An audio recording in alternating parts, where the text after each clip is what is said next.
কিশোরগঞ্জের পাকুন্দিয়ায় ২০০ পরিবারকে শীতবস্ত্র বিতরণ করেছে তৌফিকুল ইসলাম ট্রাস্ট।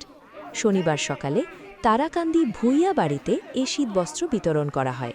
এ সময় সংগঠনটির চেয়ারম্যান ও মার্কিন যুক্তরাষ্ট্রের সুনামধন্য ব্যবসায়ী লুৎফুল ইমাদ বাপ্পি, নির্বাহী পরিচালক সাইফুল ইমাদ সাব্বি, উপদেষ্টা সাদিকুল ইসলাম, হাবিবুর রহমান ভূঁইয়া, আকিকুল ইসলাম, তারিকুল ইসলাম, জিয়াউল ইসলাম নাবিক, মানিকুল ইসলাম, মোশাররফ হুসাইন রাজীব, ট্রাস্টের সাংগঠনিক সম্পাদক আমিনুর রহমান সংগ্রাম, ক্রীড়া বিষয়ক সম্পাদক রাকিবুল আলম শান্ত, প্রচার সম্পাদক তৌকির ভূঁইয়া সহ অন্যান্যরা উপস্থিত ছিলেন। যতদিন এই তৌফিকুল ইসলাম ট্রাস্ট থাকবে ততদিন এই উদ্যোগ আমাদের চলমান থাকবে।